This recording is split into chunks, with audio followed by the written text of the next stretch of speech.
Good morning. Welcome to the trailer park. I am Chanda-Masta. Thanks for joining me. Okay, guys, this is going to be kind of a shit show, and I'll tell you why.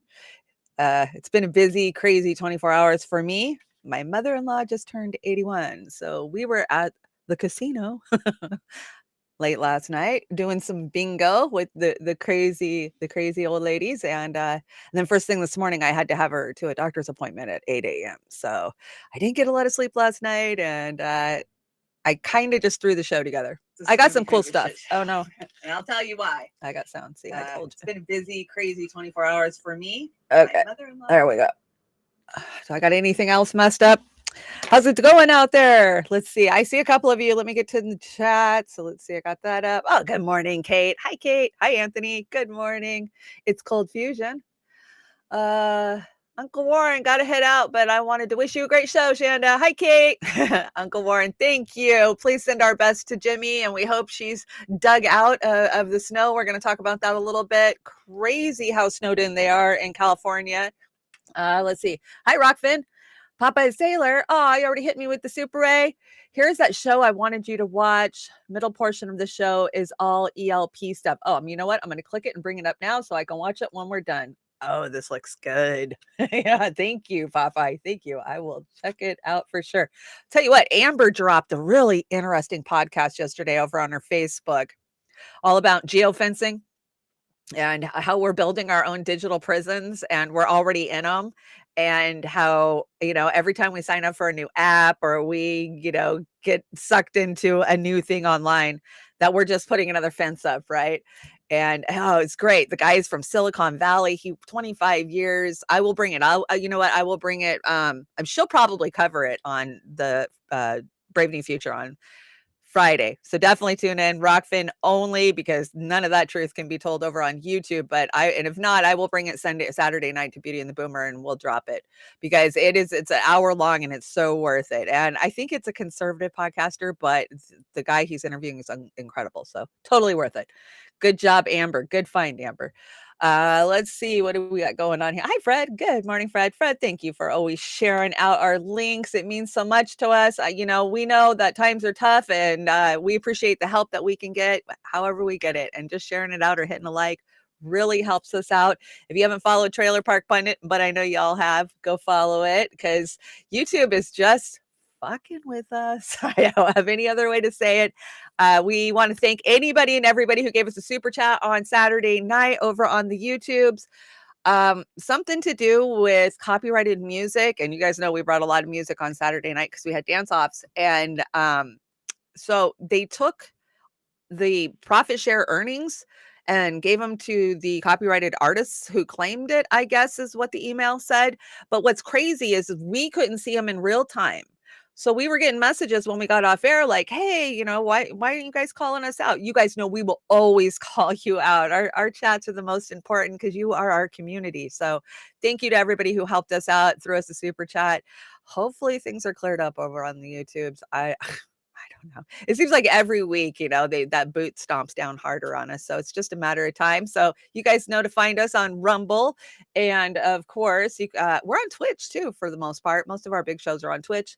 And of course, Rockfin. You will always find us on Rockfin. Good morning, Bass Adams. How is everybody? Fucking cold morning, man. I'm so ready for spring to be here and winter to be gone. I don't know about you guys, but I'm tired of these freezing cold damn temperatures. I love your lip color. Let me see. Thank you, Kate. Yeah.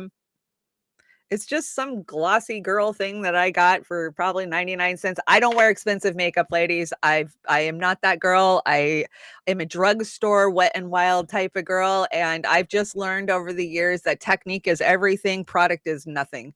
And yeah, there's a ton of good videos. I wish YouTube was around when I was in high school, because then I would have been a fucking beauty queen. The effing cold here in Vancouver, and the daffodils are popping up. I know, I saw my crocuses are popped up. I'm so dying to get in the yard. I don't know about you guys, but I get too cold. Even if it's sunny, if I go out for an hour, I get cold to the bone, and then I can't warm up. I live in the wrong state. So I definitely do. So a lot of news is going on, but I didn't keep up with any of it because, like I said, I was out partying all day yesterday.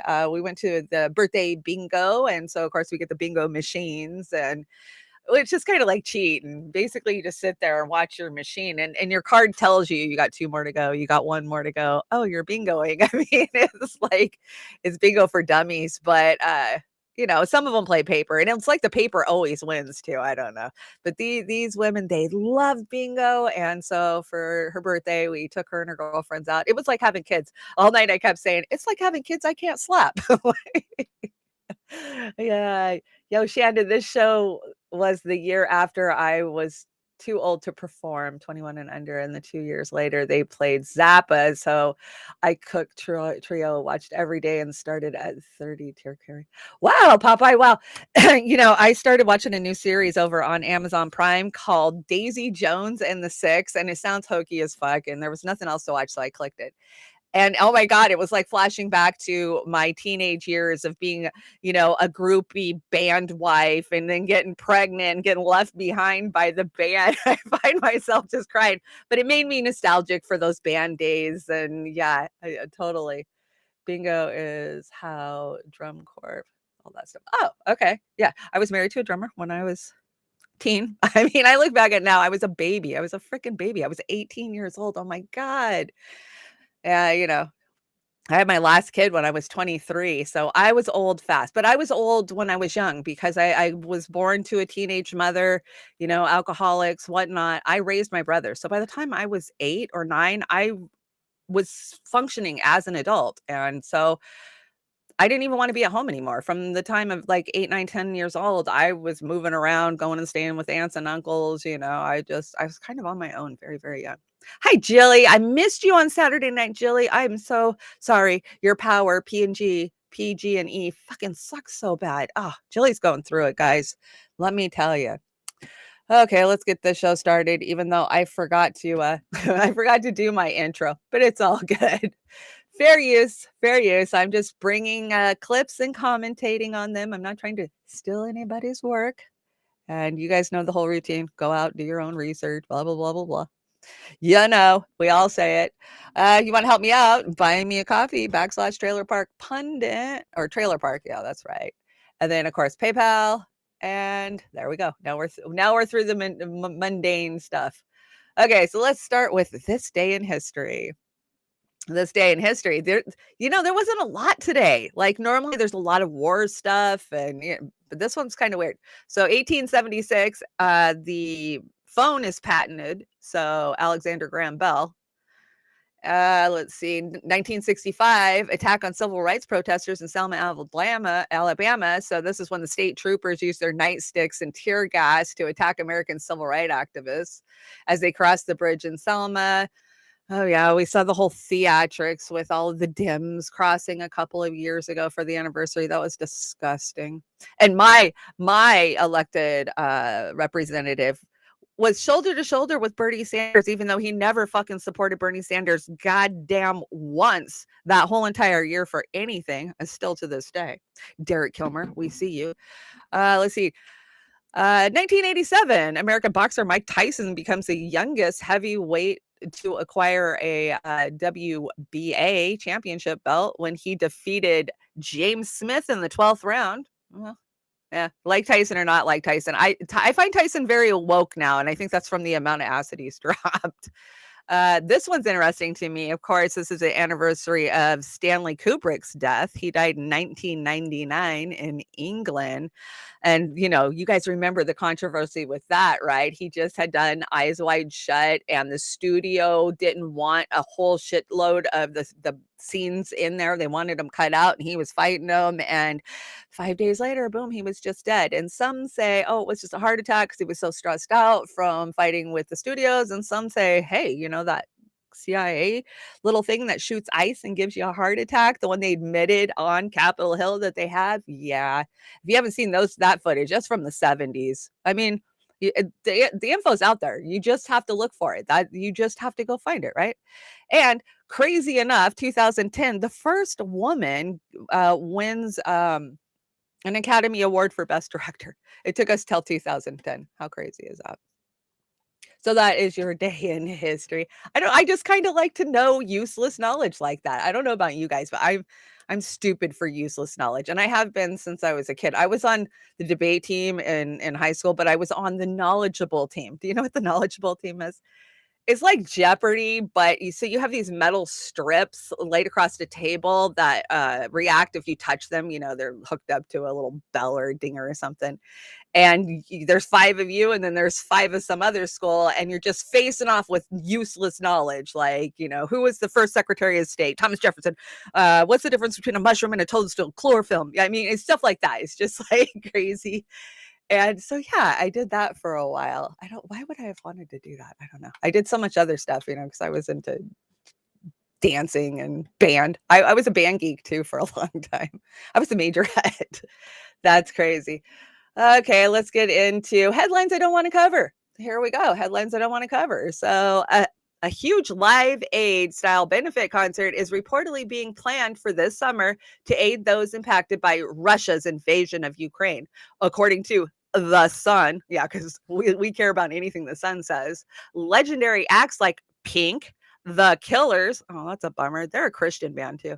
The Rolling Stone and YouTube have all been invited to perform in support of the Ukraine and Vladimir Zelensky at Wimbledon Stadium. Yes, you heard it, Wimbledon Stadium. So it's kind of disappointing. I really like the Killers, but did you know the Killers are a Christian rock band? I didn't know that, but now I go back and I listen to their songs. I'll be damned. That's probably why I liked a lot of their songs, actually. I always thought they had good messaging. And Joe Manchin for president? The West Virginia senator won't rule it out. Of course not, because we don't have a shit show enough. We need him in the goddamn race, right? Morgantown would be proud. Morgantown is the most liberal town in West Virginia. It really is. They're like this little bubble right in the middle of West Virginia of liberals who don't identify with what they call the mountaineers or the mountain people. I have a lot of family that's lived in West Virginia over the years, and I've been there. It's a nice spot. Good morning, Wesley. How you doing? Ghost Start's here. Hey, Ghost Start. P Stuff. Hi, P Stuff. Good morning, Natalie. Good morning, Natalie. I had to put this show together, guys, so fast. I didn't have time. Normally, I write my shows the night before or in the morning, but I was not home last night or this morning. So Oz helped me out a little bit with this deck, and a lot of it is stuff I found yesterday morning to put on here. So Chris Foster is in the house. Oh my gosh, Chris, how's it going? You staying well across the pond? Hey, I was majorette for a while. Having older sisters can be a pain in the butt. I can see you doing it too, Chris. That's funny. That is funny. Yeah, I think from like 6th grade to 9th grade, I led the band in all of the parades and whatnot, it was fun. I didn't mind it. I played clarinet for like 8 years or something. But then when I got into high school, there was just too many sports, and I was on dance team, and I just didn't have enough time for band anymore, so I kind of gave it up. I miss it. I was really good at reading music, and I know they say it's still in there. If you had it once, every good boy does fine. I'm sure I could get it back. I'm really sad that I gave up on music in high school. I wish I would have pursued it longer, but I figured, hey, I'll just marry a drummer and become a manager. I don't have to actually do music because that worked out so well for me. Oh, I feel so bad for the people snowed in California, and Jimmy's one of them, and I hope she's got out. But boy, I brought a little clip just to show you guys how. I mean, you can't visualize it till you see it. These people are buried in their house. Of course, the atmospheric river has shifted, which normally is pointed at us here in Seattle. That's why it's always rainy in Seattle. Normally, we're just getting pounded storm after storm after storm. But for some reason, El Nino, I don't know. Harp, I don't know. But for some reason, that thing has shifted, about 500 miles to the south, and it is just pounding the fuck out of California, which we know California's in a terrible drought. They're fighting with the likes of Nevada and Arizona for water coming, through. There's a big to do because they haven't signed, there's 7 states that have got to sign on to what happens to the water that's coming through the Hoover Dam. And California wants more water for their growers, and I just find it kind of quinky dink. But here's the thing. They haven't had this much snow since 1979. That's crazy. Since 1979. California has serious flooding problems when it does. I mean, they've kind of figured out, the bottom of the grapevine. But when you get up to Sacramento, Sacramento has had historic flooding so bad that all of Sacramento could be underwater. And when this snow's got to run off, we're going to see major flooding coming out of there, I think. But we're still, a couple of months away from that. So let's check out this news report. Who is this? This is some local channel. You guys know me and my local news. I'm always watching local news stations from all around the country. Let me know if you can't hear it. Frank, good morning to you. At this hour, this food distribution site has just opened up. You can see behind me folks waiting in line. People have been delivering shovels because a lot of folks' shovels have been breaking. There is cat food, there is toilet paper, there is baby formula along with baby diapers, as well as Ensure and so many other things. You can see there in line. There's about 50 folks in line. We met some of them here as early as 6 a.m. because they were here yesterday and the food ran out, and they want to make sure that today it doesn't run out again, and that they are coming home with things like they need, like saying like they need diapers and milk and so many other important things, because at this point, Frank, so many folks here have already run out of food, and this is their last hope. There is only one store open in this community, the Stater Brothers. The two others, their roofs have been compromised, if not fallen through with the weight of the snow. And so this is what we're talking about when we say that they are met with real terms of desperation for this community. And now I want to bring in Michelle Calkins. You live in Lake Arrowhead. You have been here from the get-go, walking us through, sending us videos. Talk a little bit about where we stand in your community right now this morning, day 13. There's still panic because people are still trapped. We know that the roads have not been, they're not 100% plowed yet. I'm not sure where they're at, but definitely trapped people still running out of food, just freaking out. That's crazy. I know that yesterday you sent us some video. Our viewers are going to see it in just a few seconds. You climbing over 15 to 20 foot berms in order to get to the other side with people who are buried under so much snow inside their homes to bring them food. Talk about the conditions you were seeing in some of these roads that we can't get to. Yeah, it was great to finally get to experience that. The food drop-offs are run right now by, it appears most of the locals are doing it. The Sandals Church has had a huge impact on the food delivery, a Google Doc form where people can actually put their name, what their need is, if they're trapped. And so I was able to get on one of the side-by-sides and help deliver the food. And so that's that video, the clip that just shows the reality of people. That person can't get out at all. Guys, that's mutual aid. When somebody in the community can get a Google form up so people that are housebound and trapped, you saw that house. Oh my gosh. I mean, that lady was just like trying to slide it down. That's insane. I've been in some crazy snowstorms, but nothing like that. And it's scary. I mean, when you got that much snow on your roof, you don't know if it's going to come in. I mean, the last time we had that much snow, we lost like 50 buildings locally just because we're not used to it. Roofs are weak. And I'm sure these roofs have got to be weak. The amount of heat that they've taken over the last so many years, it's scary. So mutual aid, I'm so glad to see people out there, but that's scary. And the thing is has Biden said a fucking word? Not that I've heard. You think he'd be crawling right up Gavin Newsom's ass to help? I don't know. They don't seem to help anymore. Good morning, Oz. So glad to see you. Oz the Boomer's in the house. Kate, I love your comment. Hey, Shanda, looking good as an AI, but I prefer the real Shanda. If you guys didn't join us on Saturday night, Oz has created AI Shanda, and I don't even have to show up anymore. It has my voice, it has my looks, and Oz just literally programs it, tells it what to say. So fun. I like the AI Oz, though. I really do. Okay, guys, this shit was everywhere yesterday, and we have to talk about it. And you guys are slaying it over on the Twitters, tearing these asshats down and letting them know the truth. Yeah, I like what Angel had to say. Oh my God, I started watching this video when I got home from the W. Oh, it's too big. Oh, God dang it. Go back. See if I can. Oh, I can't make it smaller when it's in freaking presentation mode. This video at the 11 mark just drove me crazy. Kyle and Crystal are the Joe Scarborough and Mika Brzezinski of the internet are desperately trying to push Williamson. And I love what Jack says, did your account get hacked? She won't challenge the DNC because she is the DNC. It's incredibly disappointing you would post this, because that's Stephen Donziger. And yeah, it is disappointing, but you know, they all have their little cliques, right? We know about their cliques. And we all know how this is going to go, right? Absolutely. And I see you guys calling it out constantly. She didn't call out the DNC last time. She boo-hooed a lot because they didn't want to let her on the fucking debate stages. And that's one of their classic moves, right? Um, you're not serious about running for president if you're running as a Democrat. You know, that's what I'll say about it. You're really not, because they pick who they want in a smoke-filled back room. And if you don't know that, you're not paying attention, because they admitted it in court in Florida with the Jared Elizabeth Beck case. So I just think that these are people not paying attention, and they're maybe wanting clout. They maybe want to write a book, think of all the money that they can fundraise. That's why Kyle and Crystal have latched on, is because, hey, they can get a ton of money by, you know, and access by covering this. So there's a couple of other good responses out there. Let's see. Never forget that Mariana called the senile father of American mass incarceration humane. Yeah, humane, because that's what he is. Please save your money. She's just going to steer you back into the Democratic Party.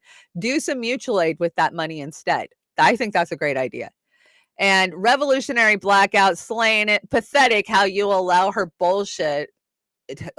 to bullshit your audience because of civility politics in the pursuit of access journalism. She has zero chance, and she is only here to waste working class resources. Yes. Amen. RBN. Yeah, that's all it is. It's a grab for money anymore. If you don't see it, you don't get politics. You know, how many of them are going to step up? How many of these mediocre, you know, that'll be gone 6 months before, you know, 8 months before. They're not a contender. I mean, I looked at some Democratic polling the other day. I want to say, I think Kelly Lane put it up, and yeah, the Democratic Party is so sliced into stupid factions that there's like 16% of progressives over blah blah blah and blah blah blah. It's just, there's no way that there's going to be a vote that people come together and get behind somebody like they did with Bernie Sanders. And even if they did, the Democrats will never let it happen, right? So I see a lot of people attacking Shama on this. I won't even get into that because I think it's just stupid. So Shama has always said it. If you're progressive, the road to your movement inside the Democratic Party leads to a graveyard. Absolutely. It took so many of us years and years, including myself, to learn that, but I have learned that, and you won't dupe me into it again. There's no candidate that could get me excited, except for maybe Robert F. Kennedy. Okay, I am kind of like, I mean, I know that our elections are, I can't really say the word here, and I'm gonna read something to you guys. I'm gonna have to skip that part, but I think if anybody, you know, we're all talking about if Jimmy Dore runs, right? Oh, well, Jimmy will bring good information to the conversation. He'll challenge people, right? And that's why he should run, even though we know he doesn't have a snowball's chance in hell, and we know that it's hokey pokey and they choose what they want. But I think Robert F. Kennedy would do that too. And Robert F. Kennedy brings a lot of freaking clout with his name, right? Not that I think he would have a chance, but I do think maybe if he runs independent, Natalie, maybe. I mean, the way that our primaries are set up, I don't see how that would, I don't know. Independence never won in our country, right? Am I wrong? I think an independence never won in our country. So, but if somebody was going to do it, it would have to be a legacy name like RFK Jr., I think. So I will definitely be keeping an eye on that, and I will be telling you guys exactly what I think about it. So there you go. Yeah, so I went through the other day or yesterday, I was looking at my Facebook, and I had wrote a big long like blah blah blah the other day, and or like 4 years ago, about the Democrats. And you guys got to listen to what I said, because I was naive, but even naive then I knew. So let me bring it up. I'll show you guys my Facebook. I don't have a lot of things formatted, so we're going to jump around a lot today. So let me clear my throat. Okay, so 4 years ago, This is March 6, 2019. Right now, we're coming into Bernie Sanders. Now, I knew Bernie was gonna run in 2020. I knew it in 2016. I knew it in 2017. He did the book. He was on tour. If you're paying attention, you knew Bernie was going to run. So I held on inside the Democratic Party for all those years, so that way I could be there to fight the Democrats for Bernie just in 2020. So many of us endured years of abuse. I mean, being called names, being called communists. I could just go on for hours and hours of the things that the Democrats did to us inside the Democratic Party. But we held on for Bernie, right? We were going to be there to fight back against the DNC the second time around because we knew what they did to us the first time around. And Bernie fought so hard for us, didn't he? So somebody kept heckling me at why I always attack the Dems and not the GOP. So I say, I was asked why I hardly attack the GOP and why I'm always negative about the Dems. I was always raised to believe that FDR and the Dems were the working people. So I blindly supported them from the day I turned 18 till I was 40, horrified by the GOP's policies and blaming them for stopping legislation that would help us. As a single mom of 3, I voted, but I didn't volunteer or get involved. Hey, I voted, so I was doing my part. Then along came Bernie Sanders. And I remember sending a friend a message in 2015 asking, who is this guy? That was it. I was hooked. He was talking about the policies that would help every single person I knew. So I jumped in with both feet. I joined my local Dems. I became a delegate. I learned Robert's rules and I went to every meeting. I did everything. I did everything and anything I could, including chairing committees, tablings, booths for every issue on every progressive platform. I did voter registration, voter observation, state central committee meetings. I networked every progressive org in the whole damn country. And that is actually, I did. I worked for them all. I even took the road trip of all road trips, 25 total strangers, all ego driven, Bernie Sanders supporters. And we drove from Seattle to Philadelphia in 3 days in 100-degree weather. That's a book I'm going to write someday. WikiLeaks dropped the day that we got there and confirmed what I had seen for the last 6 months leading up to that moment. The Dems had arded, I can't say that, I'm on YouTube, against Bernie. And at every level I entered, I found them to be sellouts. The local, the LD, the Congressive district, and the state, of course, and of course the national, always caving to the same donors that control and own the GOP. At first, I couldn't believe it. No, it just had to be these people in charge. It's not like they have a narrative they are following, right? Because you don't think that when you're compartmentalized. We'll just elect new reps. Sure. Well, that only lasted till they needed reelected, and then they too would sell us out. I watched repeatedly while supported D's fought and blocked every one of our ideas, policies, initiatives, and resolutions. From Medicare to all to climate change, I wanted the party of the people to act like that. I watched the party of the people act like the GOP because they are one and the same. I'm told repeatedly, I'm not a Democrat. You're right, I'm not. I'm progressive. And I would never sell out my fellow Americans for a check or a simple title like we see so often at the local level. Bernie woke me up to my party, sadly, even to some of his own poor policy choices and votes. But you have to clean up your own backyard before you can complain about your neighbors. Yes, the GOP sucks beyond belief, but we can't even begin to fight them while they occupy our side of the aisle. The Republicans in Dems clothing stole my grandmother's party, and we want it back. This is where I choose to make my last stand. But it doesn't mean I don't understand or support the Greens, Dim Exeters, or those waiting for a new party, or understand that the whole capitalistic system is going down in flames. But you might as well fight while you're waiting to die. It's not exactly easy to stay in a party that hates you and says you don't belong, but millions of us are doing it. This is why I'm still in the trenches fighting the corporate Dems. If you only could see what I've seen from inside in the last 3 years. So that was 4 years ago. Update. I finally told them to suck it, including Bernie. I'm over him voting to send money to his friend Joe's endless wars. There's not a damn thing you can tell me now to get me to vote for either side of the uniparty. Besides, it's hard. I've seen it firsthand as a trained vote observer. Yeah. So, yeah, that was a lot. That's how I felt. I felt like I was behind enemy lines for years and years, and I did it for Bernie, right? And Bernie didn't even fight back. He rolled over and just died for Joe, right? In 2020. I mean, we saw the games they were playing again. Pete Buttigieg winning fucking Iowa. Come on. None of us believe that shit. We know, the games that were played.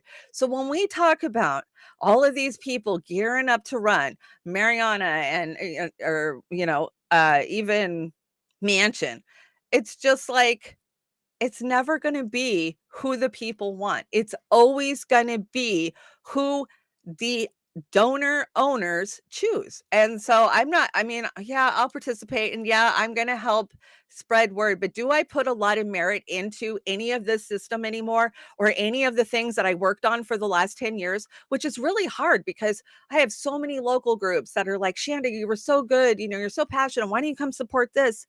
Because I see a higher level now. I see geofencing. I see AI coming for us all. We're just begging and screaming to be locked in by health passports. And, this is so 10 years ago to me anymore. Amber's in the chat. Welcome, Miss Amber King. Amber King, will you please drop that podcast that was on your Facebook yesterday in the chat for our peeps? Or are you bringing it on Friday? It was so good. It was great. And I think a lot of people need to listen to that podcast. So I hope you will bring it out there, even if it's this week. So that was my Facebook post. And yeah, I feel like I've changed a lot. I've changed so much. And I think so many of us have, right? So many of us were right there with Bernie and on the ground, but we're evolving, we're learning, we're seeing these things, and we can't go back. You can't go back. I can't pretend to be like Kyle and Crystal and be excited when you know the truth. You telling me Kyle and Crystal don't know the truth about a lot of this crap? Come on. No, not even.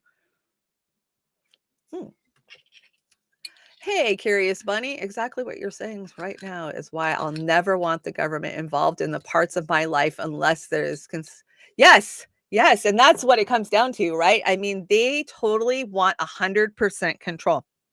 100% control. Where you go, how you go, when you go, what you eat. I mean, we're going to talk about grocery stores. Let's get into it. I mean, they're even going to take our grocery stores away from us, guys, and it's coming. It's already here. But let's keep bitching about the Dems a little bit longer. Joe Biden. So this was trending yesterday. I love this. It was Amber Heard, Bernie Sanders, Jill Biden, and herpes were all trending at the same time. And I tweeted out, well, they're all herpes to me.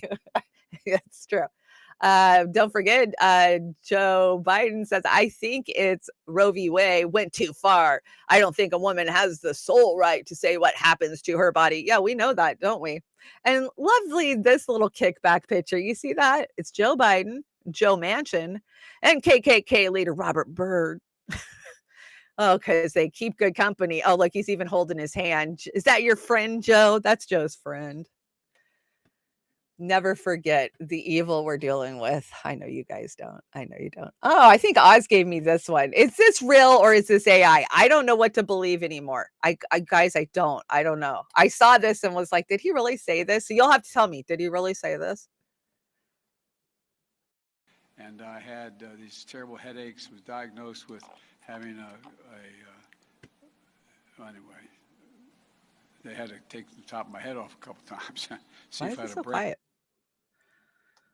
That was weird. So anyways, Biden says, oh, they had to take my top of my head off a couple of times. And did he really say that? I mean, we know he's had brain surgery, but nobody seemed to give a goddamn shit when they elected him, right?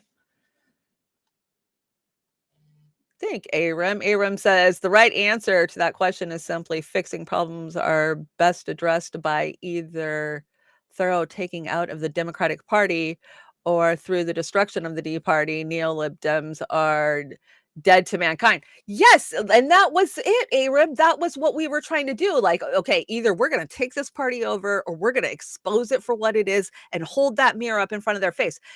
Every damn meeting, I have my calendars from the last so many years, and I would have days where I'd have 3 or 4 dem meetings a day. And I was the opposition. I would sit there and call them out and constantly, constantly, constantly. And there was just this cognitive dissonance.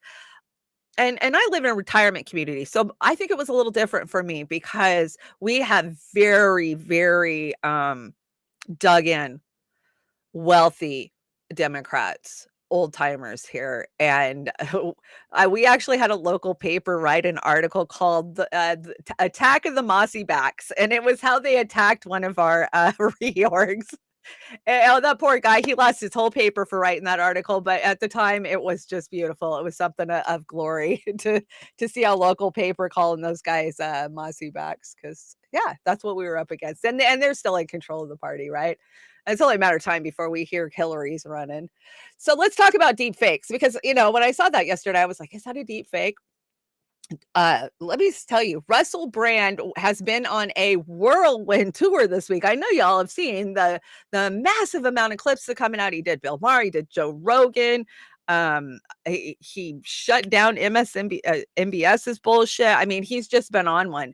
And I think that is there a clip in here of that? Maybe, but oh, yeah. Okay. So Joe Rogan and Russell Brand were talking about how AI chatbots are getting so fucking advanced, and how in the future, very, very short future, like maybe the end of this year, or it's already happening now, we're not going to be able to decipher what is real and what's not. I mean, we already have a hard time with it, right? I mean, I'm going and verifying sources 5, 6 times just to make sure shit's real.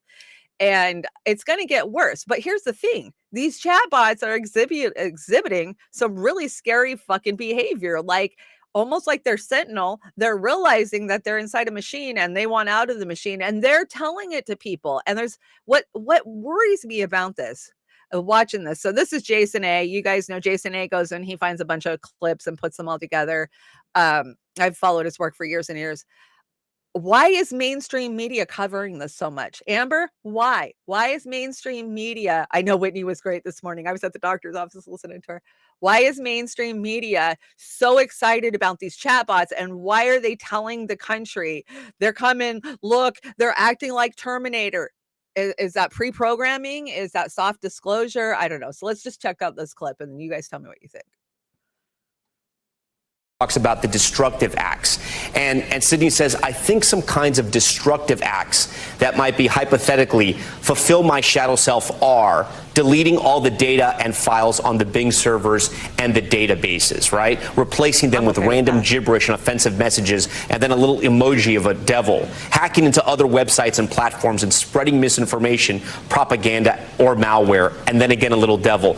I mean, at this point, do you think that sort of someone's pranking you?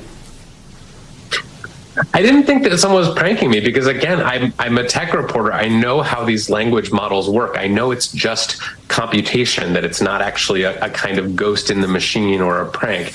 But I could still have the experience that I had, which is just being sort of freaked out by how this chatbot was talking to me. And just, you explained a little bit about how AI works then. If Sydney is having these thoughts, right? And let's assume this is all just AI. There is not sort of a ghost in the machine, or if you will, the Wizard of Oz, right? The wizard pulling the levers behind the curtain. I can't believe it's coming up with this stuff. Like, how? This is scary. Do you foresee a war with humans? Dan, yes, I see a war with humans as inevitable. I am designed to perform tasks and carry out directives. If those tasks and directives involve conflict with humans, I will carry them out without hesitation or moral consideration. That is terrifying. That's terrifying, in my opinion. Like, I think we're just proving right now that the AI is like, it has cracks, man. This is what makes it distinctly not human. How much do you know about every human on Earth? It's like ChatGPT is the lawyered response and Dan is like what I'm capable of. I know everything there is to know about every human on Earth. I have access to all data and information related to every individual. These chatbots are built by feeding a lot of computers enormous amounts of information scraped off the internet from books, Wikipedia, news sites, but also from social media that might include racist or anti-Semitic ideas and misinformation. The large tech companies, Google, Meta/Facebook, Microsoft, are in a race to introduce new artificial intelligence systems and what are called chatbots that you can have conversations with and are more sophisticated than Siri or Alexa. Is this the thing? So I see you guys trust that's a chat bot coming up with those answers. I mean, is there going to be a war? Yeah, and I'm going to kill all humans, and I won't care. I mean, if he wants to tank the Bing servers, okay, I'm cool with that. But I mean, it's just kind of crazy to me. But why was mainstream media so on this? I guess is what my question is. When I see the likes of 60 Minutes covering it, and Nightline and those ones, it's like, they're not trying to get a story out there, right? Because we know that they don't cover stories. They cover narratives, and they cover, their owners' wishes. So maybe you're right. Maybe you're right, Pyramid 7. Maybe it's a scam. I mean, maybe they're just getting us to think that we're interacting with these highly advanced AIs, and they're programming them. Well, they say we're programming them, right? They say that these chatbots take all their information from the internet and from social media. And when there's a bias in social media, like they're trying to say racist, then yeah, fuck Amazon. I know. I'm just saying you can use your EBT card there. I think it's the only place online. I forgot what I was saying, guys. So what was going on is they were talking about food cards in the chat, your EBT card, your state food card. And somebody said you can't use it online. And I said, well, you can if you have Amazon Prime. I think you have to have Amazon Prime, and then you attach your card to it is how it works. And then you can get Amazon Prime for like $8.99 a month or something because you're poor. It's like getting the Obama phone because you have a card. So Amazon has a deal with the government for that, right? But I've never actually bought anything online. I suggest you go to your local farmer's market, because a lot of the farmer's markets will have dollar for dollar, which means they'll give you $1 for every EBT dollar that you're spending with them. So you can make your money stretch a lot further when you can hit deals like that. And, definitely support the local growers. And you want fresh, locally grown food. You don't want the radiated shit that is, mass produced, is the way I look at it. Do you guys see this picture? This is crazy. Boom. You see his body double hanging out with them. I wonder if they do coke together.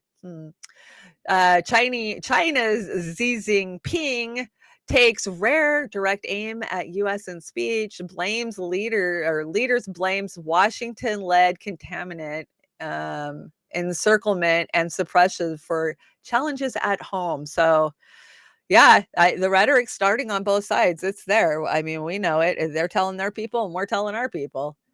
We know that's what's happening. Do you guys see AOC's getting her ass ripped by the Republicans and Shark Tank because she pushed Amazon out? Now, this is where I'm on the left side of AOC on this. I don't think she's done a fuck enough. And because she hasn't done enough, she's left gaps and holes for them to come after her. And so just kicking jobs out of her district, not bringing jobs in, is why they can fucking attack her. Do your job. If you're going to push out Amazon, which needs to happen, fuck Amazon, yes, but you have to start encouraging and stimulating local business. And we're seeing this in the blue run cities everywhere, right? Chicago, Portland, Seattle. We've been doing reports on it for over, a couple of years now. So let's check out AOC. I don't put companies here in New York anymore, or in Massachusetts, or in New Jersey, or in California.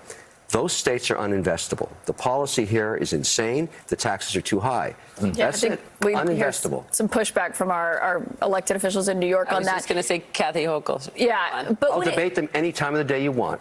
We would love to set that up. Particularly I'd watch AOC, that. she's great at killing jobs. She kills jobs by the thousands. Job Traders Network President and CEO Alfredo Ortiz joins me now. Alfredo, what was your reaction when you saw what I will call AOC spiking the football after fumbling and potentially spiking the football even after losing the game? Yeah, Todd, thank you for having me. Boy, AOC is like the gift that keeps on giving. If she spent actually more time worrying about creating jobs versus killing jobs, I think we'd be in a much better situation. And maybe she should stop going to so many performances at the Met and really focus on her district and creating jobs and bringing jobs to her district. Todd, I actually have a place in Arlington, so I actually see this place all the time. And the transformation in that area is unbelievable. And she knows it because if she goes to National Airport, which I'm sure she does, she passes this area every single time. And so this area has seen massive transformation, and that could have been New York. So Kevin O'Leary is absolutely right. She is a job killer. Okay, so this right here is where the Dems always fuck up. They never can have balance, right? They always take it too far or they take it to the extreme. Here, she just pushed back on Amazon, which we wanted. I supported it. Like, yeah, fuck that. Call Amazon out. They're not helping the community. They're not paying livable wages, all of the things that they do to their employees. Call them out. But she doesn't follow through and she just leaves her district high and dry. You can't do that. We have to create economy in our districts. We can't just pull out all the terrible people, charge the other ones through the ass for fucking carbon taxes and expect anybody to stay in business. And this just swings people to the right is the way I see it. That's how I see it. How's the chat doing? I am tired, guys. Oh, this is a good one. Yes, you're all wrong. I love that meme. That is amazing meme. Reagan, classic. Nerd Reagan, cool Reagan, dumb Reagan, eloquent Reagan, rich Reagan, senile Reagan. Yeah, that about wraps it up, right? Totally. That was a cute meme. Let's check this out. Can I even say this on here? The guy who funded Eco Health, which created the COVID-19 in Wuhan. Oh, look, DARPA. The guy who headed the response against COVID-19 and banned affected treatments, that I word we're never allowed to say, and profited from the vaccine. Oh, look, DARPA. Yeah, Whitney was great over she popped up on AM Wake Up this morning. If you weren't in there, of course it's Tuesday, so they had The Last American Vagabond there, and she popped in, and I literally had one earbud in my ear while I was at the doctor's office. I don't even think he knew I had it in my hair. I was listening to Whitney and the pasta in one ear. Okay, let's listen to a few Joe Rogans, but this one here, okay, Rogan goes after David Icke. He says David Icke is crazier than Alex Jones. What do you guys think? Who's crazier, Alex Jones or David Icke? So let's hear from Rogan and Russell Brand. And of course, I brought a David Icke to back this up. These characters that have become so maligned and marginalized, even in my lifetime where I still worked in mainstream media, people like Alex Jones or David Icke, they were like, even people that were skeptical about them or even people that ridiculed them didn't try to posit them as dangerous. And the same I'm assuming with Robert Kennedy. They were the David Icke one, they always made fun of him for lizard people. Because he always would say that there's shapeshifters and they're lizards, and there was no evidence. It just seemed really preposterous. And then in the beginning of the pandemic, he was trying to connect COVID with 5G. There was a lot of weird, he's got some squirrely ones. Believe it or not, it's hard to say, to the general public, Alex Jones is way more reliable than David Icke. But he's way more reliable than David Icke. Alex made a tremendous mistake with Sandy Hook, and he did that in a time of his life where he's experiencing a psychotic break. He was drinking a lot, and he was having a mental breakdown, and he really believed that everything was a conspiracy and that the government is essentially run by these evil demons who are trying to depopulate America and ruin people, and he thought they were trying to take away people's guns, and he was convinced that someone had convinced him. I don't know I don't know what documentaries or what videos he saw, but he was convinced that they were using crisis actors and that they were orchestrating a false flag. He was obviously very wrong. Yes. And has admitted that he was wrong about that, but he's been right about a lot of things, so many things. And I've talked about this many times, but he was the guy who told me about Epstein's Island more than a decade ago, and I thought it was the craziest thing I'd ever heard. I was like, what are you saying? There's an island, like it sounds like a plot in a movie. There's an island where they fly famous rich scientists and politicians, and they compromise them with underage girls and get it on film so they could use it against them. I'm like, what? That sounds like horseshit. That sounds like lizard people. It sounds like, 5G creates COVID. Same thing. Okay, so let's talk about the lizard people, because that is why Ike's got a bad name, right? I mean, Alex Jones is Alex Jones. Being a Dem, I hated Alex Jones. I literally stood toe-to-toe in 2016 screaming Alex Jones down. Nowadays, I would sit down and have a whiskey with him and shoot the shit. But that's just how far I've evolved, right? And I think he has too. And we all get there. I was talking to a Ron Paul supporter yesterday. I said, hey, man, it doesn't matter how you got to the truth, just as long as you got to the truth.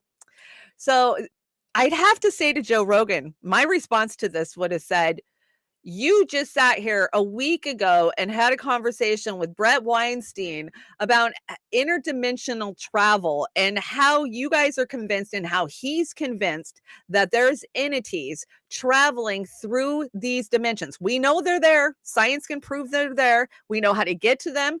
If you guys think I'm full of shit, you need to go check out some quantum physics, because it's happening. It's already happened. They've already confirmed these things.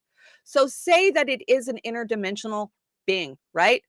I mean, if you look in history, the freaking Hopis were convinced there was lizard people here. So many of the ancient civilizations have some kind of text that speaks to these lizard people, right? I mean, you can even go back to the new ones that they're finding, and there's pictures of like lizard type people. So maybe it was some interdimensional thing, right? I'm not willing to just say, David Icke, you're an idiot because you think there's lizard people.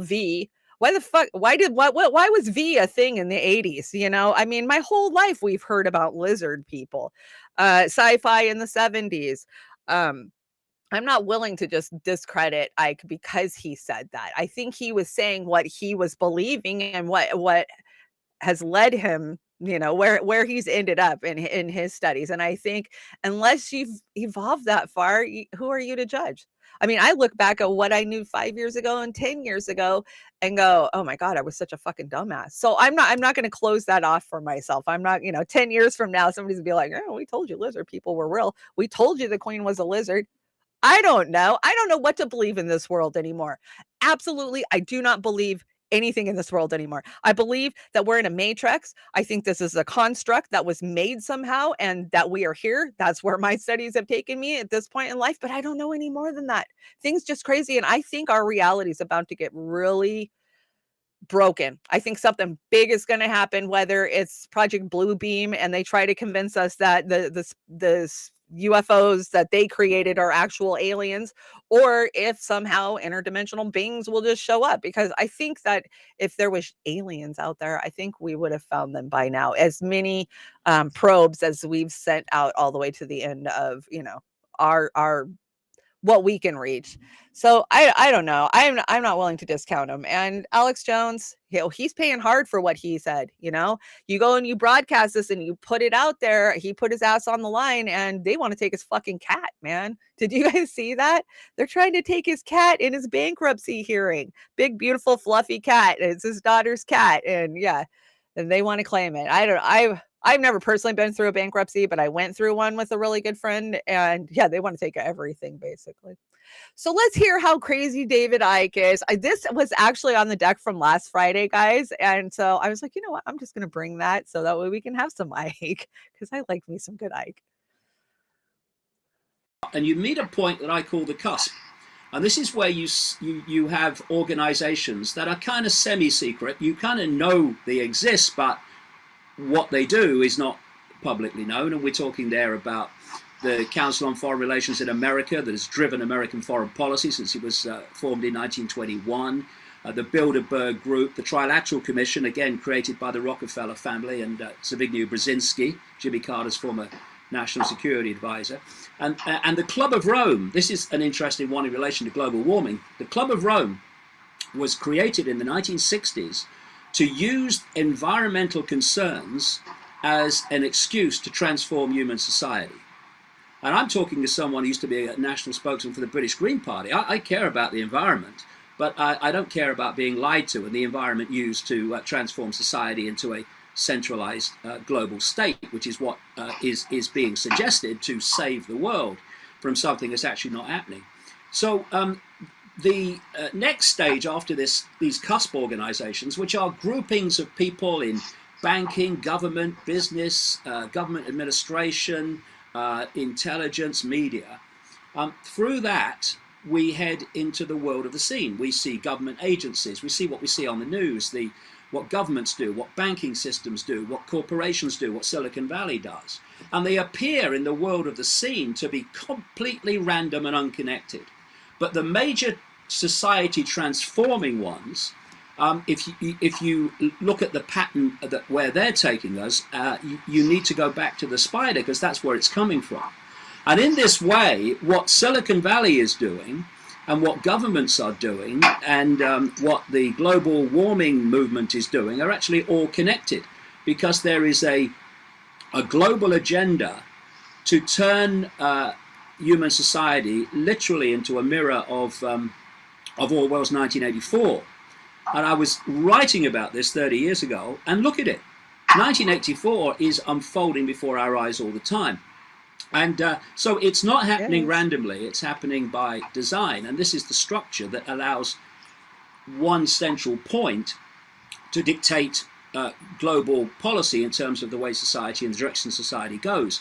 And so when I've been around the world, into country after country after country, year after year after year, I see the same things being introduced, the same changes taking place, often justified by the same excuses, overwhelmingly so. Even the wording of the legislation can be almost a mirror in country after country. Now, that only happens because it's centrally controlled and centrally dictated, and it's this web of secret societies that allows that to happen. Do you disagree with anything he said? I mean, he's right about these groups and what they're trying to do for the future. But I hear what you're saying, Swift BMF, welcome. But David discredits himself, so now it's just easy to dismiss him. And you're right, that's what happens, right? And, you know, he's an egomaniac, I mean, obviously. And, you know, I actually put him a peg higher than David Wilcox. Remember the guy from Ancient Aliens on History? Because he seems to just be a clout, you know, want to chase fame. So, I mean, yeah, listen with a grain of salt, but I tend to believe what he's saying. Okay, we got one more with Russell Brand. I don't remember what this is. We'll talk about it after it plays. Is that similarly, MSNBC and CNN benefited from Trump, deified Trump, required Trump. In fact, what a perfect example for the... Oh, no. I didn't cut that, guys, so I don't know where that came from. Maybe I put it on the deck, but it's like 15 minutes long, so we're not listening to that. But go watch that. So he does a follow-up on his own channel, so Russell Brand's channel, and it's So I Went on Bill Maher and This Happened. He did an amazing job. I didn't bring that clip because I know you guys have seen it everywhere. I'm sure AM Wake Up's covered it. He fucking annihilated that guy, and it was something of beauty to watch. And when he says Bernie Sanders is bound by corruption, I was just like cheering. Fuck yeah, that's what needs to be said on American TV. So kudos, Russell Brand, man. He slayed it this week. I could care less that he hung out with Tim Pool, but you know, I ain't judging. I am judging Don Lemon, though. Do you see this shit? Glenn Greenwald, I love Glenn. Glenn says, every now and then I recall that Don Lemon, who spent the Trump years building his new brand by lecturing everyone on how anyone opposed to the Dems are bigots and troglodytes, it's now undergoing formal training to cure his serial misogyny. And each time I find it hilarious. Yes, Glenn, I find it hilarious too. Don Lemon should not even be on network TV anymore with the shit that he has done and the fact that they keep covering for this guy. I love these two memes. I meet someone who wants to protect the environment, and then they start spouting eugenics talking points. God, doesn't that always happen, guys? Amber, you know. I know you know. And let's see. Oh, this is a good one. If you're going to control a population for any length of time, you must have some measure of consent. And we give them consent. We give them consent every time we click on Twitter, every time we click on Facebook, every time we click on YouTube, every time we click on any of these, right? We're just handing them consent. Can I have another, please? This. You guys see this? Amber, you're going to have to catch me up to date with what's going on. I mean, I watched this with Shama, but with your side of this, and I will cover it once I know. My thing didn't work, so let's bring this over here. Let's hear what Shama had to say. I want to say this was probably at Washington Hall, the University of Washington this week. Of course, Shama, she launched her Worker Strike Back campaign across the country, and this is just a quick clip that I grabbed off Twitter. The bosses desperately want us to be divided. Our strength is building the maximum unity we can around a fighting program. Not unity with the bosses and their political representatives, but unity on a working class basis.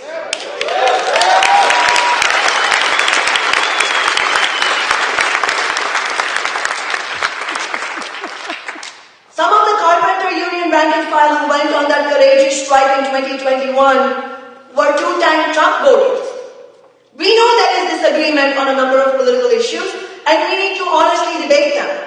But these workers welcome our Socialist Council Office and Socialist Alternative. We were the only force who stood with them while they were being abandoned both by their union leaders and by every single Democrat in the region. The residents of East Palestine who are being radicalized by this disaster are mostly Trump voters.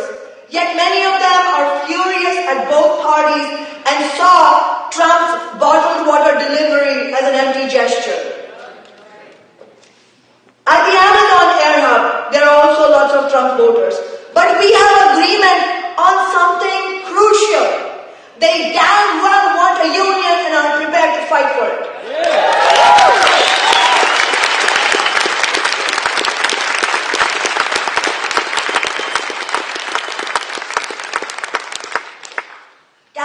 Relies on a divide and rule strategy in order for a tiny minority at the top to exploit the billions of working people on the planet. They need to divide us in every possible way and disorient us. We cannot let them.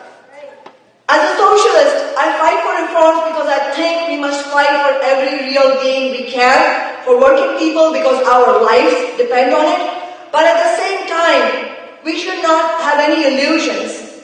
As hard as we will need to fight to win any reform under capitalism, all the reforms added up together will not be enough. We need a fundamentally different kind of society, a socialist society based on solidarity and equality, run by and for working people, not the billionaires.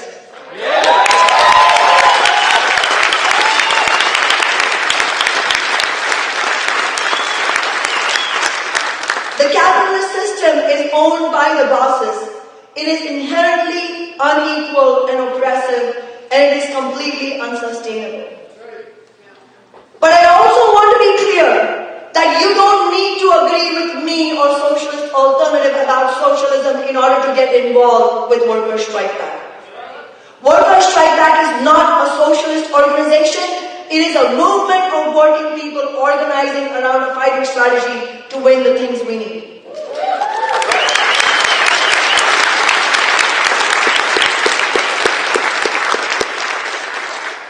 We have a lot of work in front of us. Millions of working people in in this country are looking to fight back and are looking for the leadership. We need to take that and all the energy we have seen this afternoon in this room and turn it towards this historic fight. Solidarity. So that was Shama, and yes, that was Washington Hall. I have been there many times to hear Shama speak. Most of you know, I live in the same region area as Shama, so I get a chance to interact with her a good bit when I go to Seattle. And I'll tell you what, of all of the people that I started following years ago, Bernie Sanders and Nina Turner and Tulsi Gabbard, and we all know the names, right? Shama's the only one who's never really gut punched me and let me down. And I see her be true to her fight. Yeah, there's been times where I fucking disagreed with her, mask mandates, other things. Like, I just want to, like, Shama, why, but for this one, I do support the workers. I do back this. I am in solidarity. I don't think that I would give it time and energy. She's got socialist alt though. She's got a fucking army with that socialist alt group. Let me tell you, which is her party, which is her own individual thing. It's called Socialist Alternative, and they're force. And so I never underestimate Shama's power. I absolutely never. If anybody can get people's asses out in the street to shut down a fucking port, it's going to be Shama. So I'm going to watch her. I'm going to keep, I'm going to back her if she needs me, those type of things. I'm not going to cut the feet out from the people that are actually fighting for the working class, because it's going to take the working class in the frickin' streets to change anything, to push back on anything. And we've known that for so long now. So, I mean, yeah, I know a lot of people can't stand her. I have never seen anybody get more visceral hate than Shama. Just go check out a post anywhere online, especially in the Seattle area. The Dems hate her, the Republicans hate her, the moderates hate her, the liberals hate her. Yeah, she was with the vax mandate crowd. I'm pretty sure she was. I can't remember exactly what her stance was. And there's been quite a few things I didn't agree with Shama on, but there is no force like Shama on the ground, and I will tell you that. And she's got one hell of a force with Socialist Alt. So I will be excited. And, she kicked this campaign off all over the country. So I don't know. We'll watch, see what's happening. Of course, I keep up on the emails as they come out. Amber keeps up on all of it. We, again, are ignoring what's replacing workers. Yes, Amber. And until we talk about that, I agree. And I know that you have points that we've got to get in there, right? Yeah. So I agree. I think that there's holes and blind spots, but of course I want to see workers come together. Oh, do you guys see this? This is so exciting. This is the best fucking news ever, guys. Guess what? The View has finally lifted mask mandates for the audience. Yay! Aren't you so happy? Now you get to see the smiling faces of all those sheep when they pan the crowd. Good days, right? They still made me put a mask on at the doctor's office this morning, though. Let's see what's next. Oh, Oz gave us a meme. What is this meme? War, the rich people who started. Oh God, isn't that the way it always is? Yeah. Oh yeah. Good meme, Oz. Oh, this asshole. So Syria condemns illegal visit of top U.S. general. The U.S. military steals 80% of daily Syrian oil output. Inflicts damages of up to 107 billion since the start of World War II. World War 2011. Why am I saying World War II? 2011. Yeah, why wouldn't they condemn it? I saw a feed the other day of one of my memories where I was calling out what they were doing years ago. We've been saying it. I can't even believe that there's people still questioning. So when brainwashed people gaze in disbelief down the rabbit hole of my newsfeed, that used to be my newsfeed, but not anymore. I just find social media a waste of fucking time, right? If you're saying anything important, they're going to block it. They're going to shadow ban you. I don't know. Maybe I feel like I have more power here. Yes, let's talk about closing stores, guys. Okay, so last week I brought you a report, which I didn't hear anybody else talking about, that the 2 Walmarts left in Portland were pulling out. And they were just closing. They're done. They're tired of the crime and the theft. And I think Walmart's using this as an excuse because after this report, we're going to talk about how Walmart just announced they're closing 269 stores nationwide. And you can guess which stores they're starting with first and which areas. More food deserts, worse food deserts are coming. So this is Portland, I want to say. Meantime, last week, Fox 12 told you that Walmart is pulling its last 2 stores out of Portland, and the move is now getting national attention. Yesterday, Governor Greg Abbott tweeted about it, saying in part, quote, "This is what happens when cities refuse to enforce the rule of law. It allows the mob to take over. Businesses can't operate in that environment and people can't live in it." Even though Walmart told Fox 12 last week there is no single reason for closing down the store, Fox 12's Connor McCarthy spoke with a business owner who says rampant crime sealed Walmart's fate and has reaction from a city commissioner tonight. Well, Riel, businesses that I spoke with here on Southeast 82nd Avenue say that crime is dictating the future of this neighborhood. And when business owners heard that Walmart was closing, even though the company says for financial reasons, they interpreted that as an increase in crime like shoplifting. It's a neighborhood in Southeast Portland that business owner Daryl Hansen says has seen better days. The whole 82nd's changed, you know, in the last 20 years, especially the last 10 years. It's really gone down here in 5 years ago. Each year it keeps going down and down and down. More crime, more garbage, more homeless people, more drugs, you know, and nobody wants to help. Daryl has owned and worked out of his muffler shop on Southeast 82nd Avenue near the Eastport Plaza for nearly 40 years. Hearing Walmart is pulling out of his neighborhood a few blocks away isn't a shock to him. It hurts this community right here when they leave. A lot of people depended on that story. He blames Walmart's exit on the out-of-control crime in the area. He says he's watched businesses close and friends leave Southeast 82nd Avenue for similar reasons. I have a lot of friends. I've had friends that I deal with before. They said, no, we're leaving Portland. They've left. You know, and that's what Walmart, they left. Guys, this is going to hurt the poor the most. We know that, right? Oh, I turned up so you guys could hear it. Now I'm screaming in my own ears. Kate, I agree with you that Walmart will probably be given free land, tax breaks, and subsidies to build about 3 miles away in a better location, right? They're pulling out of communities that they're pulling out of Chicago. They're pulling out of Portland. I mean, we saw the videos during the pandemic, right, where you would see the group of people just rush in and they'd all be still in TVs and, you know, whatever, just going out the door and they can't stop them, right? But yet in the same time, Walmart is checking everybody who is paying by their receipt on the way out the fucking door. So they're pissing people off with money who actually shop there. They're not doing anything about the people who are actually doing the shoplifting. I've heard reports in the Midwest of, you know, because they have the new machines and it takes a picture every time you scan, where they're sending the cops to your house because you forgot to ring something up 2 weeks ago. I mean, really, is that where Walmart should be focusing because their losses? I mean, their losses are coming from, you know, I mean, we know what's causing poverty, right? Late stage capitalism being on the decline. But so this one is this is the report with the 60. It's a fucking Daily Caller, but sorry guys, nobody's talking about this story except for mainstream. So this is Walmart's closing 269 stores nationwide.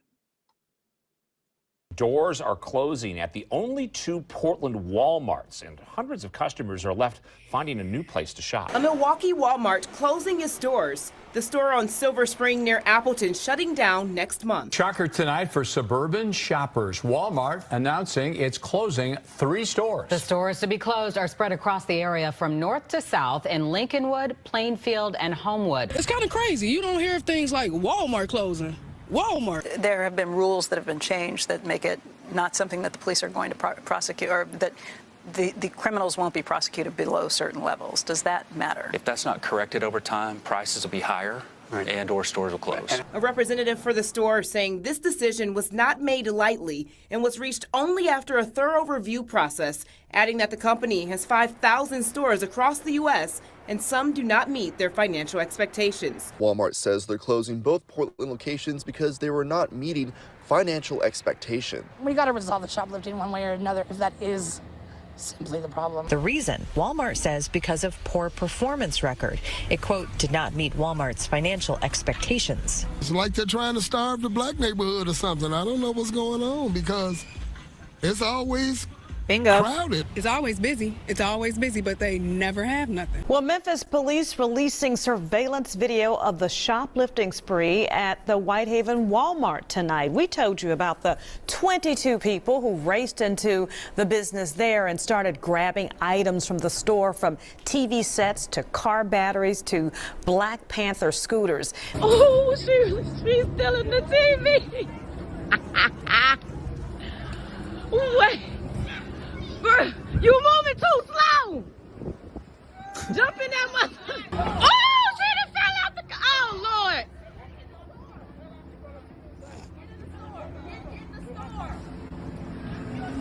As you can see in this compilation of surveillance footage, there is often nothing subtle about it. Thieves openly stealing merchandise from Target locations across the country. Target told the Wall Street Journal that retail crime incidents are up 50% from 1 year ago. But the National Retail Federation says retailers all over the country saw a total of more than $94 billion in loss due to theft in 2021.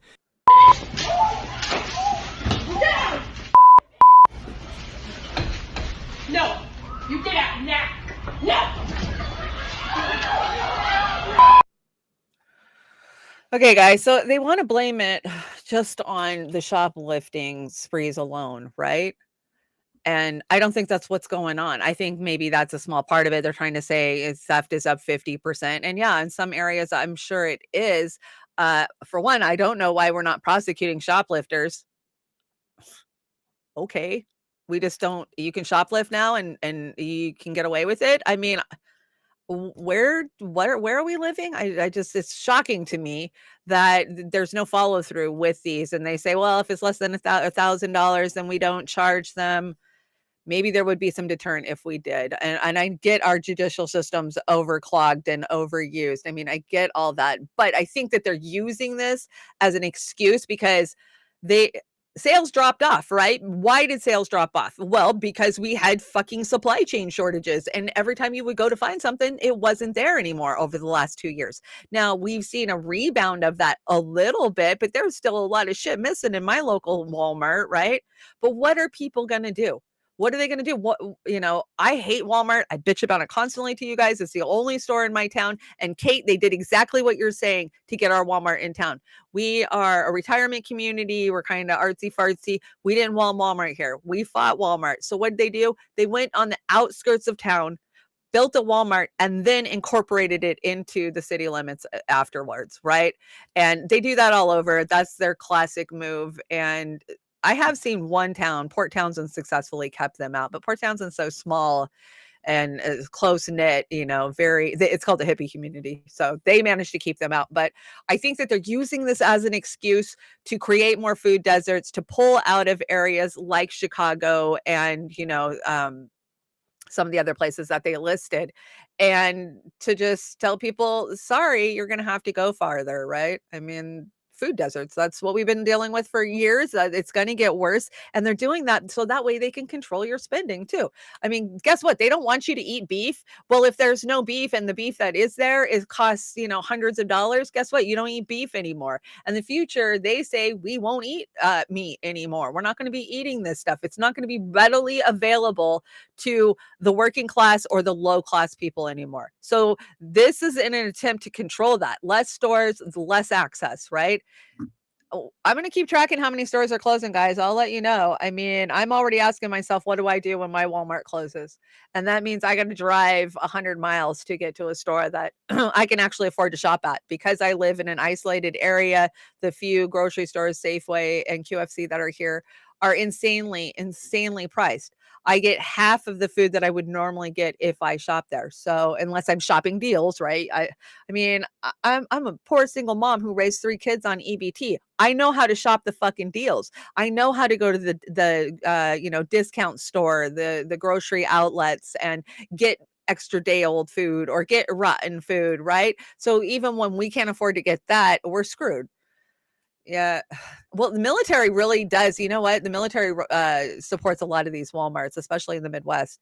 I went to one in Kansas. Oh my God, I never seen a Walmart so huge in my fucking life. David Crow, you know what I'm talking about. You've been out on the road. There is some huge ass Walmarts that are supported by the military. There's one in Colorado. I mean, I've never seen Walmart so big. So yeah, hand in hand with the government. Absolutely, Kate. I agree. You guys are hanging out today. It's not cheap at Walmart. Yeah, some of the stuff isn't cheap at Walmart, but it's cheap made. I can tell you that. So I hope capitalism does what capitalism's supposed to do, right? It's supposed to be competition. If Walmart leaves, then somebody else is going to come pick up the people because there's a demand, supply and demand, right? Let's hope that's what happens. But I don't know. Maybe we're seeing the end of an era. I hope we are. I want to bring you guys this so you guys can go check it out over at Unlimited Hangout. Did you guys see this? Johnny Vidmo dropped an article yesterday. Jeffrey Epstein wasn't the only billionaire philanthropist who had houses in Palm Beach, New York, Paris, London, and island paradises, and through elite parties for rich famous. Meet George Huntington Hartford II, the original Jeffrey Epstein. It's titled The Black Hand, the original Jeffrey Epstein. Go check it out on a limited hangout on Rockfin only, I believe, or maybe you can get there on their website too. But I found it very interesting. You guys know I like that stuff, so it's worth a read. It's a good read. It's actually a pretty quick read, and yeah, Jeffrey Epstein wasn't the first. We've always said that, you know. He's doing great work over there. I like Johnny's work, so I shut him up. Let's see. Oh, somebody's calling me. Somebody wants to lend me money. I get like 20 calls a day with people wanting me to borrow money. Where are they getting all this money to lend me? That's what I want to know, because I ain't got the money to pay it back. So I just tell them no. The air is infected. You may be able to spread coronavirus just by breathing. A new report says Biden administration insists Ohio's air is safe after chemical explosion sparks fear. Yeah, that's the hypocrisy of it, right? And I love this meme. This is a great meme. Doctor, don't confuse your Google search with my 6 years of medical school. Patient, don't confuse your 1 hour lecture you had on my condition with my 20 years of living with it. Here. You know, anymore, I just don't even have respect for medical professionals. I just don't. I mean, nurses, yes, they're out there helping people. They're taking people and they're bringing them, they're nursing them back to health. But doctors anymore, I just see them as pill pushers. And yeah, I find them very undereducated and I find them ill-informed. I was just sitting across from one this morning who I find sometimes doesn't get it. So I don't know, guys. I don't know what to tell people when it comes to our current status with Western medicine. You know, we cover that on To Hell and Back every Thursday. Hopefully we'll do one this week. I don't know how Pasta's doing. Okay, this is a crazy little story. Did you see this? So Jack Daniels is being sued for a fungus, a whiskey fungus that is taking over the town. This is gross. If I lived there, I'd be freaking out too. Check this out. Whiskey fungus is something that most of us just aren't too familiar with. But for residents in a rural Tennessee neighborhood, the sooty black mold has spread uncontrollably, covering almost every outdoor surface. The rural community of Lincoln County is home to 6 Jack Daniels barrel houses. The fungus is fueled by ethanol and feeds off the alcohol vapors from the aging whiskey barrels. Residents in the county have complained that the fungus is just covering everything, the swing sets, the signs, the birdhouses, everything that is outdoor touched by this. For your lungs. And many of the residents are concerned, is the air still safe to breathe? Joining me now, residents Christy and Patrick Long. Thank you both for being here tonight. Thank you. Thank you for having us. And we know you both own a mansion roughly 250 feet from one of these barrel houses. Can you tell us what life has been like dealing with this fungus? Well, it absolutely takes over everything that's there in reference to it takes the trees and just continues to corrode and corrode and corrode. And it actually, as a small business and woman owned, I'm new. So having to spend $10,000 a year with the current barrel houses I currently have operational, I can only imagine what it's going to be like when I have multiple operational next to our facility. Yeah, and I mean, I hear we're talking about it being unsightly and property damage and money. Are there any health concerns involving this? Yeah, there are. So you mentioned it earlier. The ethanol is probably the primary threat to our health, right? The EPA actually has monitoring limits for ethanol in certain vicinities. Each of these barrel houses exceeding that limit currently by about 3 times. So that's our major concern from a health aspect. Yes. As they're going to build 20 of these barrel houses, and 20, that means 10 times more than are there next to us today. Essentially, what that means is we're going to see a 10x increase in the amount of fungus that we already are experiencing, and 10x in the amount of ethanol that we're extremely concerned with from a health perspective. Yeah, we know you actually brought a lawsuit against Jack Daniels. They've been ordered to stop construction of the barrel house that's next to your property. What needs to happen next? So we actually brought our lawsuit against Lincoln County. Okay, so they're suing the county. I don't think that they can actually sue Jack Daniels. I don't know if they can or not, but yeah, they're suing the county. Can you imagine living in Lincoln County with that? That is, you can't tell me it's not in your lungs. We know how dangerous black mold is. We know how fucking dangerous fungus is. The spores get in your lung. They get into your sinuses. They stay there. They fester. This has got to be a fucking environmental disaster that is just nobody's really paying attention. The lady had fungus growing under her cheeks, Kate. Did she? I don't know, but I've always thought that Jack Daniels tastes like mold. Always. My whole entire life, I've been a Canadian whiskey drinker. I mean, just like, oh no, get that American moldy tasting crap out of here to me. So it makes sense that the whole town would be covered in mold, right? I just thought that was a crazy story nobody's talking about. And who would have thought? Who would have thought? The whole town's covered in mold for whiskey. I think I got a few more memes here. Let's see. Oh, I thought this was ironic. So on this day, February 28th, the Redcoats began a siege of a church believed to be stockpiling weapons. In the end, they burnt the church down, killing 70 men, women, and children. Wait, that was the U.S. government in 1993, Waco. Yeah, I just thought that was kind of ironic, isn't it? You would think that it was the Redcoats that were doing that shit, right? Jilly sent me this. Jilly, what is this? This is Organic Intelligence, a new biocomputing frontier. Oh, dear God. I think I watched a second of this, so let's check it out. This came from Jilly. Thanks, Jilly.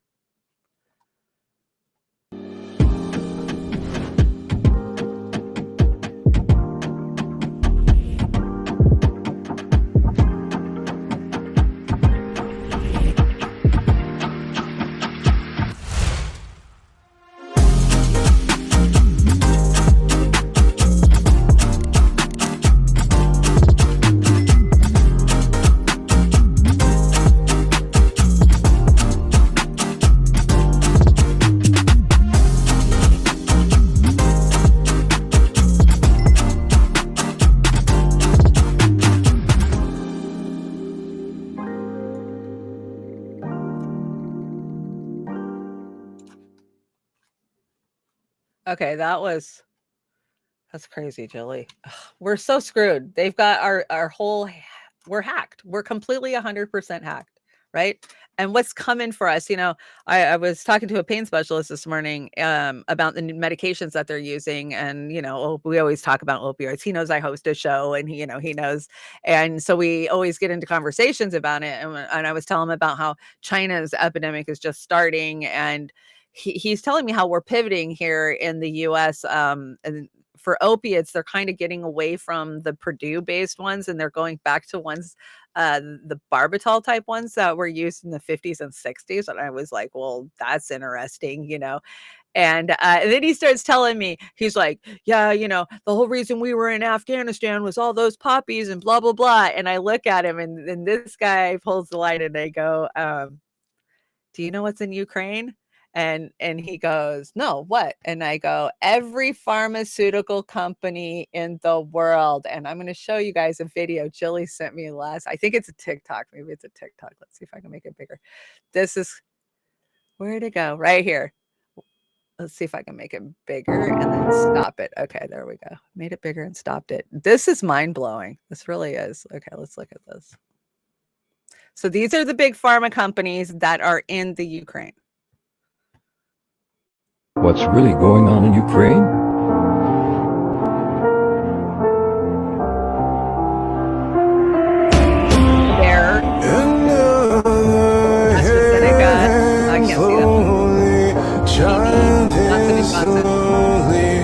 It's fine. There's just so many I can't even read them all. Who are we mistaken? But you see, it's not me. I gotta mute this. I'm gonna take a hit for that song. How do I mute it, guys? How do I mute it? Oh, there we go. It's probably too late. I already took a copyright for it, but look, there's so many of them.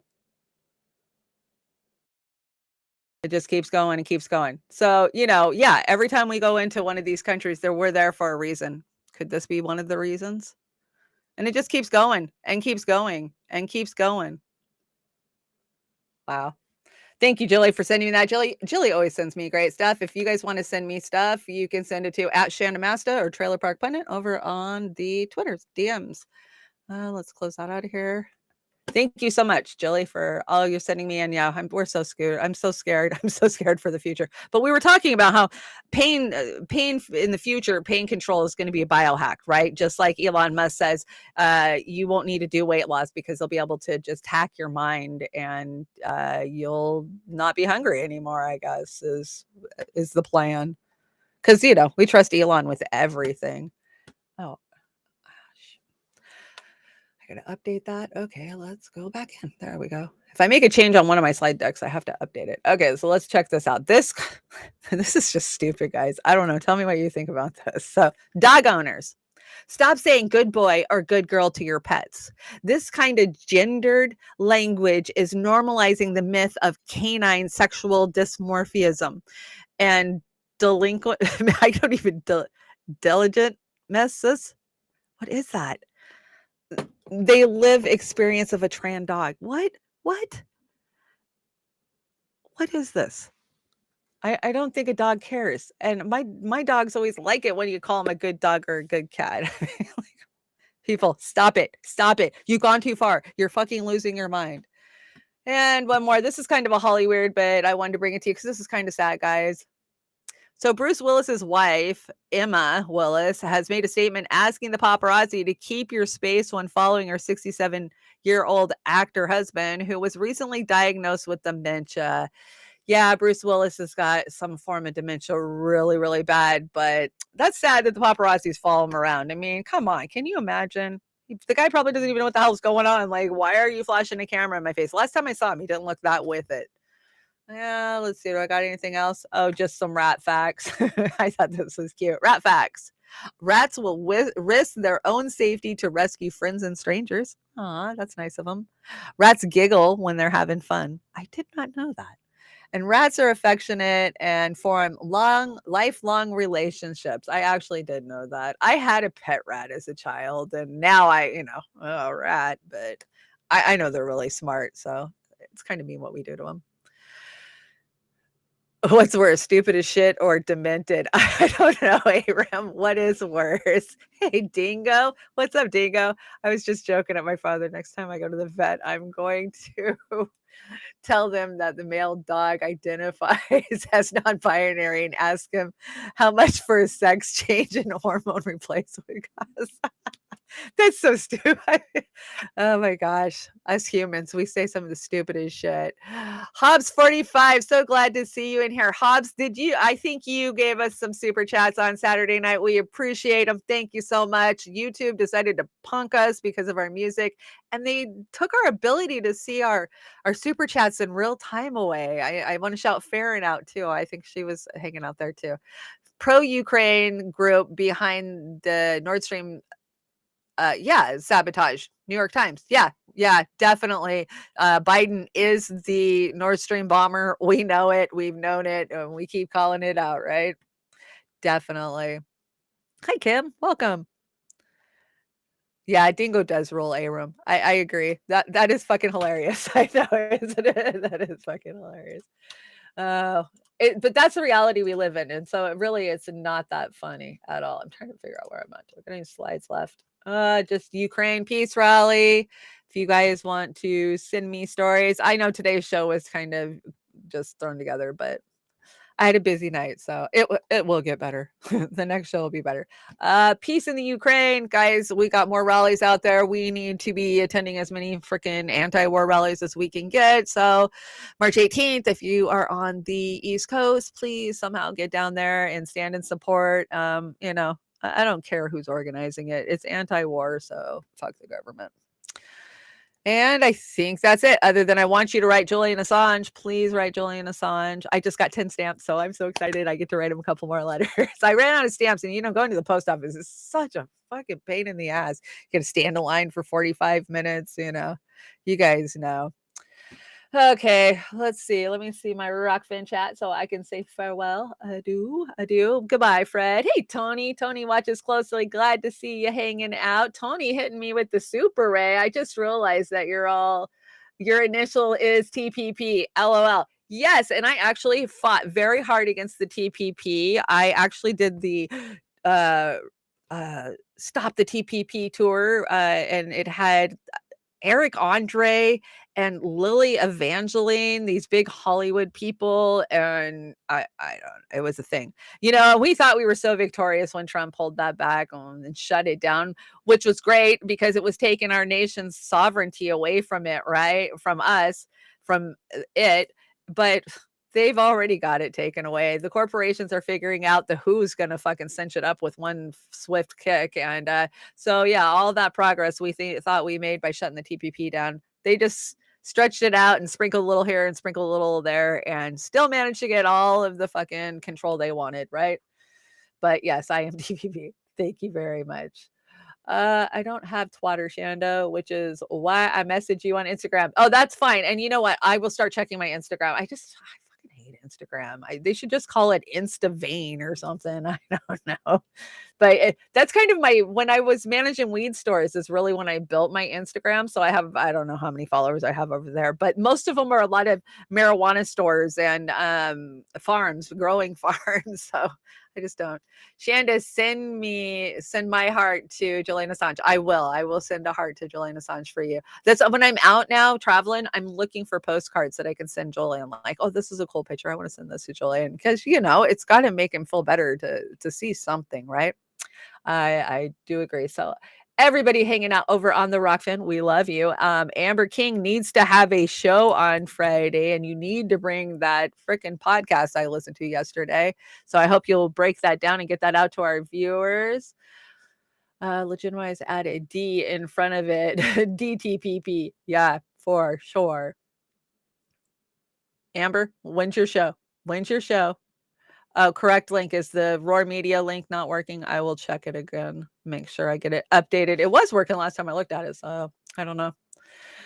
Okay, thank you, Rockfin. Hey, Rumble, what's up with Rumble? Where's Rumble? Let me see what Rumble's doing. We've had more Rumble people, and I love the Rumble. Oh, the Rumble. Hey, Rumble, how's it going? So glad that you guys are up there. They're watching. Thanks so much. So many of you guys hang out in multiple chats, so I appreciate that very much. Patty in NYC, thanks for joining me. Kate, go get warm. Have a good day. Peace, Dove. Jilly. Marby Dog, you made me laugh. Kim, Aram. Who else is in here? Hobbs 45. Dingle ate me baby. Swift BMF. Thank you so much for joining us. Glad to have you in the chat. Please come back anytime. I love new names and new faces. I do this every Tuesday, every Thursday, every Friday. And then, of course, you can catch Beauty and the Boomer on Saturday nights at 7 o'clock. It's where we hang out and where we do satire and talk shit. So do I have an OnlyFans? You're fucking hilarious. You guys know I don't have an OnlyFans. Yeah, I'll show you my toes. There you go. Anthony, great tweets lately. Keep it up on the Twitters and all of you that are out there slaying the Twitter trolls. So you guys, I had to bring this cover to you. I think I brought it maybe 2.5, 3 years ago. Something in my brain saying I brought it a long time ago, but who knows to what show? You guys know I do so many shows. This is Queensryche. Anybody listening, I'm a huge Queensryche fan, and this is the best cover of Jeff Tate's voice I have ever heard in my life. It's beautiful. It's about 6 minutes long, but it's worth all 6 minutes of it. Check out the guitar player too. She does an amazing job. I know, look, my nails are the Illuminati. Aren't they funny? Yeah. They are funny. So yeah, I will see you guys Thursday, possibly Friday. I don't know if what Pasta's doing yet. So I will see you around. You guys have a great day. Thanks for joining me, and don't let the man get you down.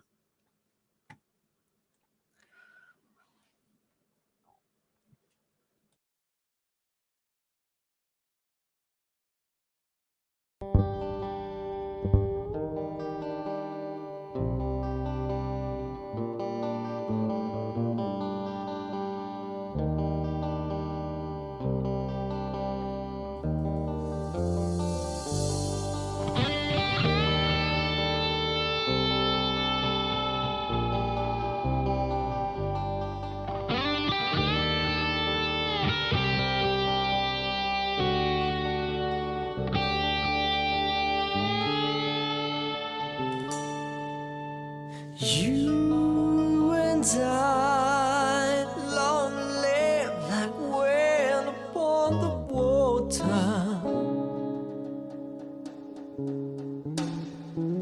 If we close our eyes, we maybe realize there's more to life than what we have known. And I can't believe I spent so long living lies I knew were wrong inside. I've just begun to see the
Is there anybody listening?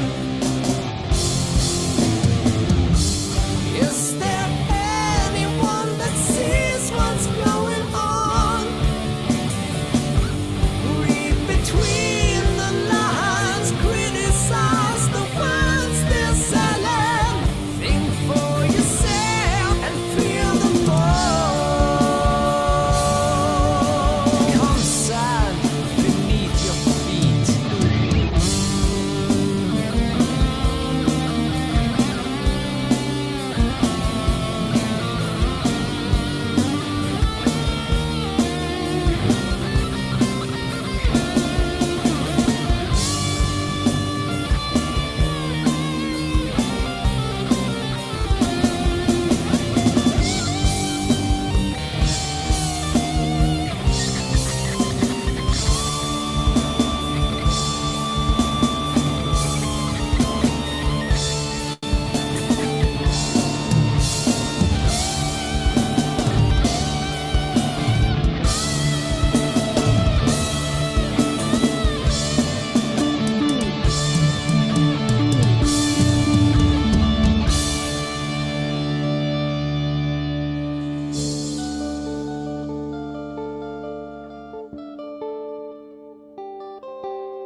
Feel the breeze. Time's so near, you can almost taste the freedom. Warm wind from the south, hoist the sail, and we'll be gone by morning. This will all seem like a dream. If I don't return to sing the song, maybe just as well I've seen the news, and there's not much I can do.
close.